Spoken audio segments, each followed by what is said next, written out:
¿Cuánto puede impactar en la vida de una persona aprender tempranamente computación y programación? En el caso del ingeniero estructural Daniel Hurtado Sepúlveda, esa circunstancia fue determinante para definir su futuro profesional. Actualmente y en la universidad donde trabaja, él continúa explorando las fronteras de la inteligencia artificial, convencido de que esa área continuará brindando increíbles oportunidades para mejorar la calidad de vida de todos nosotros. Los invito a conocer qué piensa, qué hace, cuál es la proyección que él hace del futuro de la ciencia. Daniel Hurtado nos recibe en su laboratorio en el Instituto de Ingeniería Biológica y Médica de la Universidad Católica.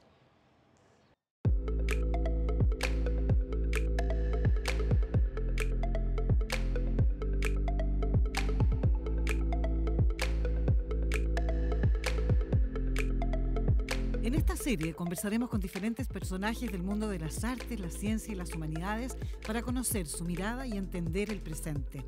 El tiempo nos permite apenas echar una mirada al ayer y con eso hacernos una idea del mañana para que juntos construyamos el porvenir. Esto es Testigo Futuro.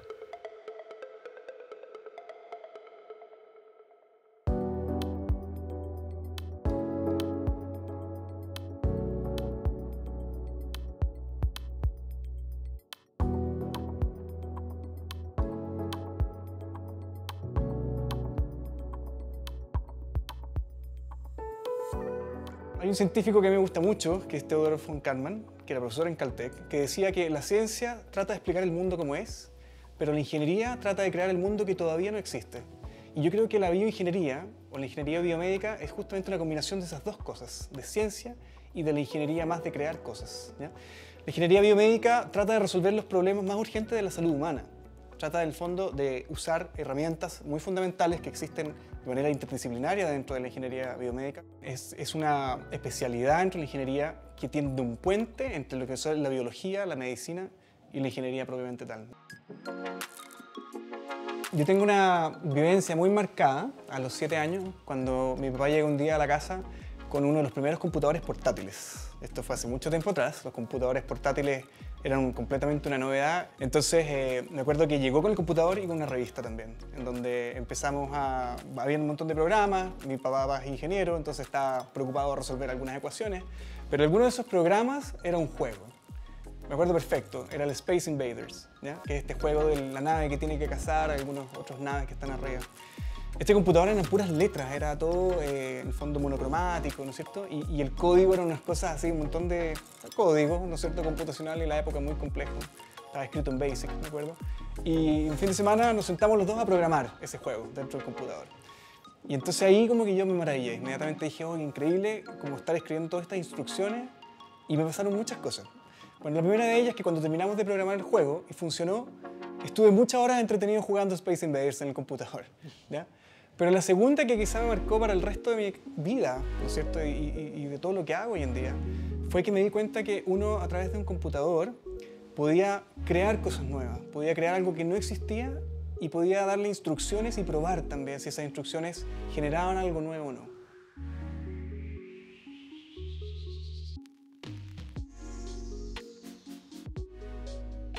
Siempre me interesó usar las matemáticas de la computación para poder predecir cosas. Pero cuando vi que la computación puede usarla para poder resolver sistemas complejos, en el fondo poder hacer un modelo que al resolverlo me permite predecir cosas complejas, comportamientos complejos, eso siempre me llamó mucho la atención. Entonces cuando me di cuenta que el cuerpo humano también podía representarse a través de ecuaciones o de modelos matemáticos, yo dije, acá hay algo muy interesante que yo puedo hacer. O sea, yo conozco mucho de matemática, conozco mucho de computación, y estaba metiendo en ese minuto en entender el cuerpo humano. Y entonces la idea justamente viene de ahí, de mezclar estas tres cosas y poder crear simulaciones computacionales del cuerpo humano que puedan ser usadas para mejorar la salud de las personas, por ejemplo, ¿ya? ¿Y cómo has visto tú la evolución de la bioingeniería en los últimos años y qué podríamos esperar en el corto, en el mediano plazo? Por ejemplo, pensemos en el marcapasos. Hoy en día, colocarse un marcapasos es algo ambulatorio, ¿no es cierto?, que vemos que ocurre todos los días. Pero tenemos que pensar que el marcapasos existe solo hace 60, 70 años, cuando se colocó el primero, el cual requería de una operación muy grande, ¿no es cierto?, de abrir al paciente, sedarlo, tenerlo varias horas, ¿no es cierto?, bajo una operación muy compleja, además, con muchos riesgos, ¿ya? Eso demuestra que hemos crecido increíblemente en tecnología, en todo lo que son, por ejemplo, enfermedades cardiovasculares o cardíacas, con dispositivos como un marcapasos, ¿ya?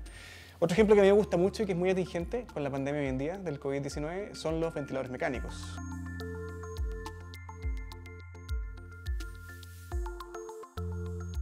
Los ventiladores mecánicos también fueron los primeros comerciales, fueron creados cerca de 60, 70 años. Ahí se empezaron a ocupar con los primeros pacientes, ¿ya? Y bueno, yo no quiero ni siquiera imaginarme qué hubiera pasado al comienzo de esta pandemia del COVID si nosotros no tuviéramos los ventiladores mecánicos que tenemos hoy en día. Estaríamos probablemente diezmados en la población. ¿Habrá habido algún cálculo al respecto de qué hubiese pasado de no haber existido los No lo sé, pero ¿Ya? cualquier cálculo puede ser aterrador, realmente. Porque fue el ventilador mecánico justamente el que logró soportar, o sea, apoyar a las personas a respirar durante esta pandemia cuando no teníamos vacunas, cuando no teníamos ninguna defensa, nuestro sistema inmune está completamente abierto al ataque del virus. Entonces, estos 70 años han sido increíbles. O sea, realmente hemos partido de cosas, de tecnologías que inicialmente eran muy invasivas, muy experimentales, muy dolorosas también de ocupar para el paciente, a cosas que se han transformado casi en cotidiano, ¿no? Algo ambulatorio. Yo voy, me coloco un marcapasos, yo voy, ¿no es cierto?, pongo algún dispositivo y salgo del hospital tranquilo y vuelvo a vivir y con mucha mejor calidad de vida. Entonces ha sido un boom.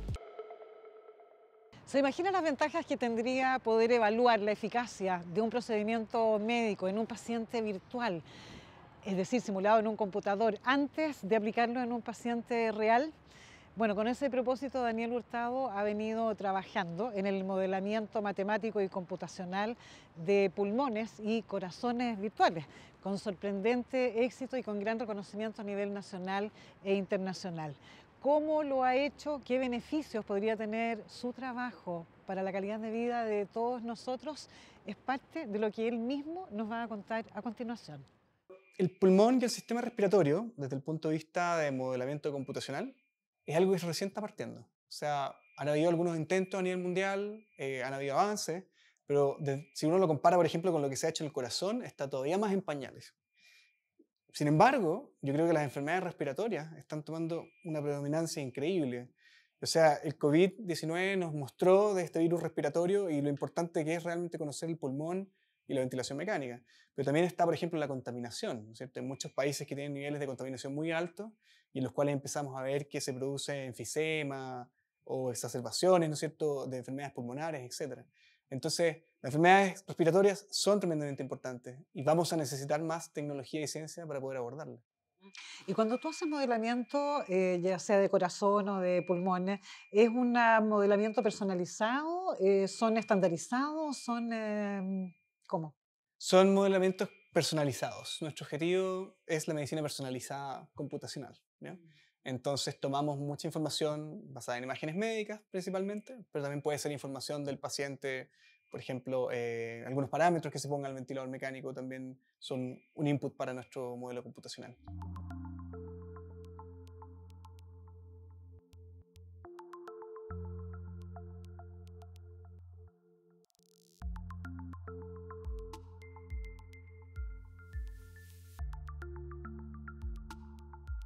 Así es como construimos entonces un pulmón virtual. Uno parte siempre el proceso con imágenes médicas. ¿Ya? Lo que estamos mostrando acá es justamente una imagen de tomografía computarizada. ¿Ya? Uno va viendo en el fondo todas las estructuras internas. Ahí tienes, por ejemplo, el diafragma, están los pulmones, el corazón de por medio. ¿Ya? En base a estas imágenes tú entonces construyes un modelo geométrico tridimensional. Ahí está toda la parrilla costal, ahí están los pulmones y ahí tú tienes, qué sé yo, todas las estructuras que hay dentro de la caja torácica. ¿Okay? Entonces, el pulmón, de nuevo, es un órgano que es altamente mecánico, necesita deformarse mucho para poder funcionar, para poder acomodar ese aire que viene con oxígeno y después sacarlo hacia afuera que viene con dióxido de carbono. ¿Ya? Entonces, si te das cuenta, lo que voy a mostrar acá es una animación de cómo estamos respirando. Te das cuenta que baja el diafragma, todo ese pulmón se deforma, ¿no es cierto? Y después lo que hace es subir, relajarse, ¿no es cierto? Entonces ahí inspiración, ¿no es cierto? Y aquí hay expiración. Hay inspiración y ahí después hay expiración. Estamos acá en el laboratorio del Instituto de Ingeniería Biológica y Médica, en el edificio de Ciencia y Tecnología de la Escuela de Ingeniería. Y entonces en este laboratorio nosotros lo que desarrollamos son experimentos sobre tejidos blandos, por ejemplo partes del pulmón, para poder conocer sus propiedades mecánicas. ¿Bien? El pulmón es un tejido que es altamente esponjoso. Si uno lo ve es como una especie de esponja. Esta es una impresión 3D de un pulmón que viene de una tomografía, microtomografía computarizada. Entonces lo que nosotros podemos ver acá adentro, ¿no es cierto?, es cómo se conforma el pulmón, el tejido pulmonar. Si nos fijamos, por ejemplo, en esta impresión 3D, hay una parte que es muy esponjosa, que son los alvéolos que están todos conectados entre ellos, ¿ya? Pero para poder llevar aire a esos alvéolos, nosotros tenemos que llevar ese aire primero por vías aéreas muy pequeñitas, como estos bronquiolos que se están viendo acá, ¿ya? Y son justamente los bronquiolos encargados de llevar ese aire, entregarlo a los alvéolos, en el alvéolo se produce el intercambio gaseoso y después todo eso se devuelve hacia las vías aéreas superiores, ¿ya? Y es justamente esta estructura, ¿no es cierto?, esta esponja, la que nos interesa conocer cuáles son sus propiedades mecánicas, porque esas propiedades mecánicas van a dictaminar cómo es la función del pulmón cuando está enfermo, por ejemplo, en una neumonía, o cuando está sano. Para poder lograr conocer esas propiedades es que nosotros realizamos experimentos en una máquina de ensayos uniaxiales, que es la máquina que tengo acá. Entonces, para poder medir las propiedades mecánicas del pulmón, nosotros lo que hacemos es que tomamos muestras de tejidos blandos, las cuales después colocamos en esta máquina de ensayos uniaxiales. La máquina de ensayos uniaxiales lo que simula de alguna manera es ejerce una deformación sobre esta muestra de pulmón, ¿cierto?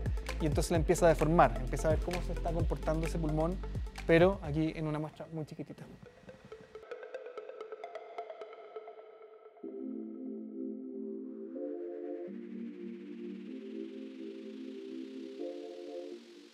Bueno, estamos en el campus San Joaquín, en el edificio de innovación, en el centro de innovación, ¿ya? El centro de innovación es un lugar que alberga mucha gente fuera de la universidad, pero también gente dentro de la universidad, en particular, por ejemplo, empresas que hayan sido creadas dentro de desarrollos tecnológicos y el fondo de investigación de la universidad, ¿ya? Entonces acá puntualmente estamos en IC Innovations. IC Innovations es una spin-off de la universidad y de la Escuela de Ingeniería, que es la encargada de seguir desarrollando y después de comercializar, ¿no es cierto?, Chasqui, es decir, de hacer todo el proceso de transferencia desde el laboratorio hacia el mercado. Daniel, en 2 oportunidades tú fuiste seleccionado por el Foro Económico Mundial como una de las 10 promesas científicas más jóvenes del mundo, ¿no es cierto?, como una promesa científica. Contribuyeron a ello tus investigaciones, que van desde microdispositivos deportivos hasta el modelamiento de corazones y pulmones virtuales. Cuéntanos un poco cómo fuiste desarrollando todo eso. Por ejemplo, el microdispositivo deportivo, ¿a partir de qué necesidad surgió? Bueno, el dispositivo deportivo partió de la necesidad de monitorizar la respiración de pacientes que venían saliendo de grandes cirugías, ¿ya? Estos pacientes, cuando tienen estas grandes cirugías, en general la recuperación inmediata acarrea mucho dolor y por lo tanto tienen que usar un montón de fármacos, de medicamentos para poder bajar ese dolor, ¿ya? El problema de esos medicamentos es que pueden deprimir el sistema respiratorio, es decir, el paciente va a seguir con su corazón latiendo normalmente, pero los pulmones en un minuto pueden dejar de respirar, ¿ya? Y eso se conoce como depresión respiratoria. Entonces estaba este problema de que la depresión respiratoria se capturaba o se detectaba muy tardíamente, ¿ya? Y nos dimos cuenta que con un monitor respiratorio, algo que pudiera inferir directamente el flujo en la nariz y la boca de estos pacientes, podría alertarnos mucho antes que lo que alertaría, por ejemplo, el corazón cuando entrara en un problema ya más grave, ¿no? Entonces desarrollamos un sensor, que es este que está acá, que es un sensor respiratorio que permite medir todo el flujo que sale por la nariz y por la boca, también acá atrás.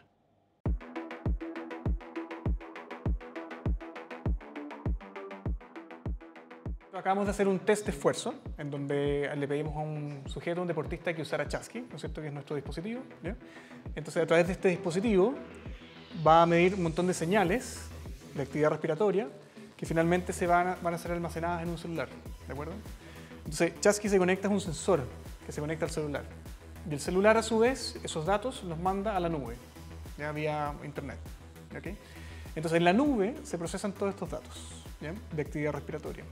Y esos datos de actividad respiratoria, con nuestros algoritmos, nos permiten conocer muchos puntos fisiológicos, es decir, puntos que para el cuerpo son importantes y que determinan quiebres en tendencias dentro del cuerpo, desde el punto de vista de esfuerzo, ¿ya?, de intensidad del ejercicio.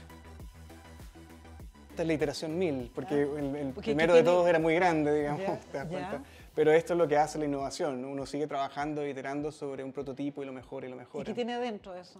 Hay electrónica adentro, hay una batería también, porque hoy en día eso se mantiene solo, ¿no es cierto? Uno lo puede recargar, ¿no es cierto? Y se coloca acá firmemente con unos parches, y eso hace que esto quede completamente firme y que pueda estar midiendo toda mi respiración, tanto por la nariz como por la boca.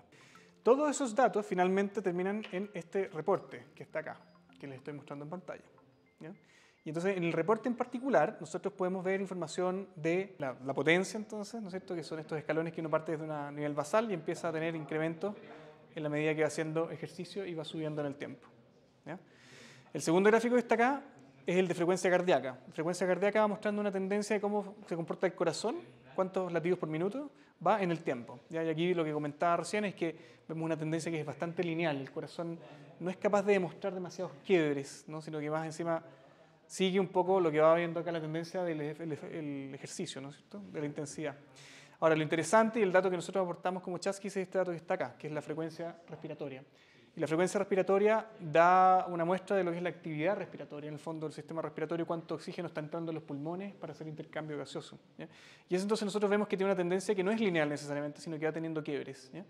En particular, nuestros algoritmos lo que hacen es que toman estas señales y detectan estos quiebres, que marcan entonces puntos fisiológicos para el cuerpo. Y esto con los pacientes con estos problemas, pero resulta que termina derivando en un microdispositivo deportivo. Deporte, entonces, ¿cómo? Conversando con un montón de personas también, siempre mirando desde otros puntos de vista, ¿no es cierto? Deportistas empezaron a mirar esto y dijeron, oye, pero nosotros también nos interesa monitorizar nuestra respiración.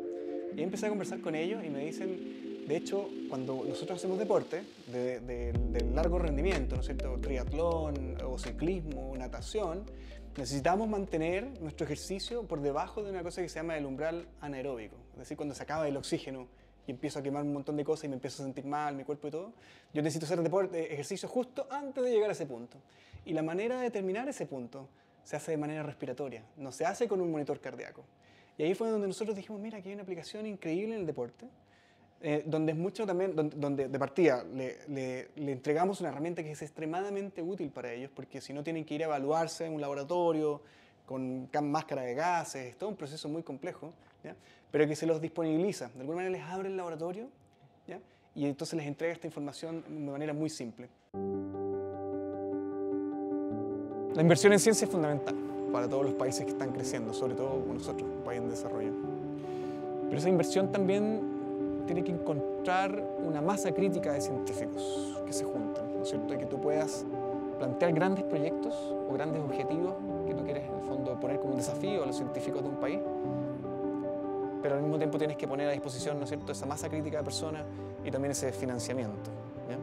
Eso es tremendamente importante. Nosotros en Chile efectivamente tenemos una escasez en financiamiento en ciencias, ¿ya?, que está detectada, que está muy bien diagnosticado y que se ha conversado muchísimo. Pero no solamente basta con duplicar el financiamiento en ciencias, por ejemplo, de un día a otro, sino que tú también tienes que buscar duplicar la masa crítica de científicos, ¿no es cierto?, hacer crecer esta comunidad, estos grupos de trabajo y de colaboración que te van a permitir desarrollar ciencia para poder resolver los problemas más urgentes de nuestra sociedad. Entonces es un crecimiento que tiene que ser orgánico, no puede ser de la noche a la mañana, tiene que ser algo planificado, tiene que ser algo que sea consistente, ¿no es cierto?, y que tenga claves muy concretas y planes también que no sean cortoplacistas, sino que sean planes que miren al futuro. Hay ejemplos muy bonitos. Finlandia, por ejemplo, cuando ellos decidieron subir el nivel de inversión en ciencia y tecnología y en desarrollo e innovación, lo fueron haciendo de manera paulatina, pero lo hicieron con un plan a 10 años o a 15 años. ¿Te das cuenta? Fue un plan que se logró llevar a cabo durante 15 años. Y las cosas que lograron fueron increíbles. O sea, la cantidad de descubrimientos científicos, de empresas de base científico-tecnológicas que han salido de Finlandia después de ese programa, sostenido en el tiempo, ¿no es cierto?, de un mediano plazo, son increíbles, es realmente increíble. Y es algo que yo creo que nosotros, como sociedad chilena, necesitamos empujar. Independiente del color político, primero, y segundo, en colaboración. De nuevo, lo que hablaba yo de la inteligencia colectiva, ¿no? Nuestros problemas en la sociedad no los vamos a arreglar solo los científicos. Los problemas de la sociedad los vamos a arreglar cuando pongamos a trabajar de manera colaborativa a científicos, al gobierno, a las empresas, a las fundaciones sin fines de lucro, por ejemplo, ¿no es cierto?, Y ahí, solamente ahí, vas a encontrar esta simbiosis, en donde estas soluciones, ¿no es cierto?, que tienen en el fondo perspectivas que pueden ser sacadas de todas estas partes, ¿no es cierto?, que van a hacer que esta solución sea muchísimo mejor. Entonces también es un camino que tenemos que hacer en Chile. Insisto, el trabajo colaborativo fuera de muro, salir de la universidad, salir de las empresas, salir del gobierno y trabajar en conjunto para estas grandes misiones que son resolver los problemas más urgentes de nuestra sociedad. 2020 fue el año en que Daniel Hurtado presentó en la ciudad de Shanghái, ante más de 60 premios Nobel, su proyecto de modelamiento matemático y computacional de órganos virtuales. Aquel trabajo pasó de ser una promesa a una realidad. Por ese motivo habrá que seguir atentos entonces a los futuros trabajos de Daniel Hurtado, que muy probablemente constituirán un aporte para mejorar la calidad de vida de todos nosotros. A ustedes muchísimas gracias por acompañarnos y nos vemos en un próximo capítulo de Testigo Futuro.